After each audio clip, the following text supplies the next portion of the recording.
And I'm increasingly seeing people within the labs talking about the fact that these models are functioning as innovation partners. They're actually starting to come up with and solve problems.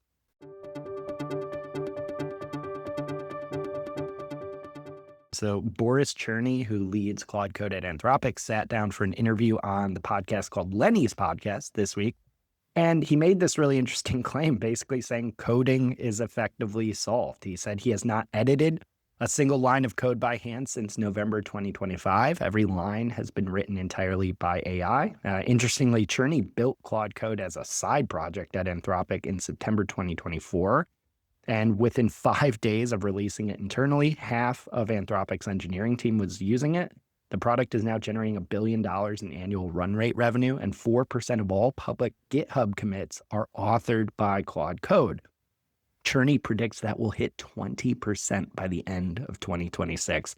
As a result of using Claude Code, Cherney has said on the podcast that engineering output at Anthropic has increased 200% per engineer, and that there's also a real shift at the organizational level where on his team, everyone, product manager, designers, finance people, everyone codes, and he predicts that by the end of the year, everyone is going to be a product manager. Everyone will code. The title software engineer will actually start to go away, and he actually said it's going to be painful for a lot of people. So, Paul, I'll let you kind of run with your takeaways on this episode. I know you had a ton of them. I'm just curious, though. Obviously, neither of us are software engineers, but I'm wondering, do you buy that claim coding is basically solved? I know there's some bigger implications there for knowledge work at large.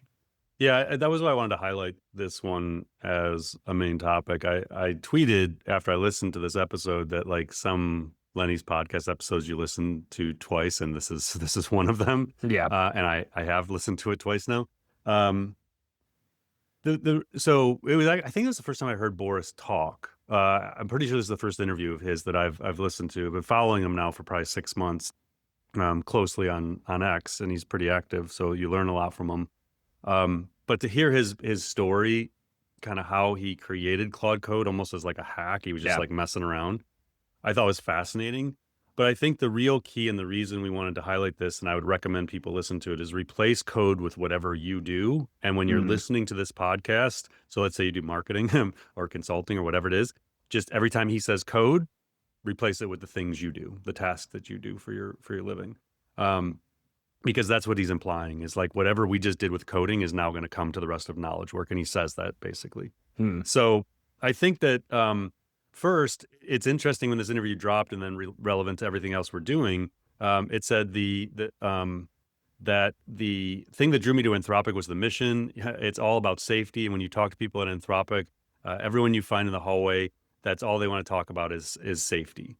So one of the key things he talks about is the way that Anthropic approaches training these models and what they're building. He said, specifically related to building of Claude Code, we wanted to ship some kind of coding product. For Anthropic, for a long time, we were building the models in this way that kind of fit our mental model of the way that we build safe AGI, which is interesting because usually people at Anthropic don't use AGI, where the model starts to be really good at coding, then it gets really good at tool use, then it gets really good at computer use, and that's the trajectory.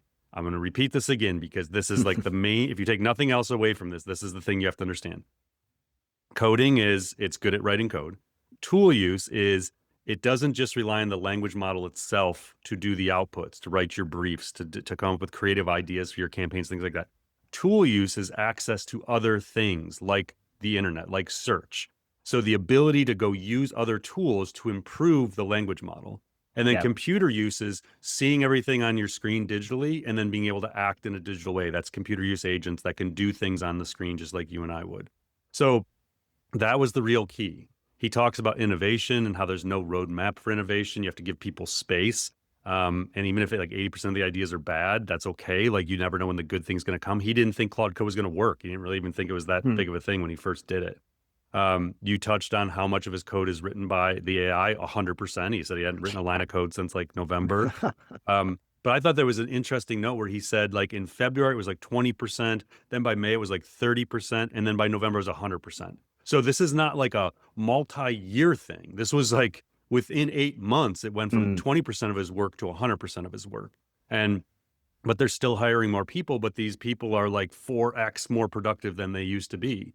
And then when it got into what's next for Claude, He did say Claude is starting to come up with ideas, which I thought was really interesting. Because if we think Mm, about OpenAI's level of intelligence, chatbots one, reasoning models two, agents three, innovators four. Innovators come up with ideas. And I'm increasingly seeing people within the labs talking about the fact that these models are functioning as innovation partners. They're actually starting to come up with and solve problems. And then he gets into the idea that this is coming to all knowledge work and that that's where they're going. A couple other quick notes I thought were interesting. He talks about token budgets. So, like mm, when a coder is starting to work at a lab, it's like, what's my token budget? Meaning, how much access to intelligence do I have? How much can I spend using the AI myself to do my job? And I think that might become true for knowledge workers, like a yeah. marketer, a sales professional. It's like, hey, okay, my salary is 150,000 a year. What's my AI budget? Like, how much AI can I use to help me? So if you're telling me I have to keep my headcount flat, how many AI agents do I get? And what's my budget on those AI agents? That may sound weird.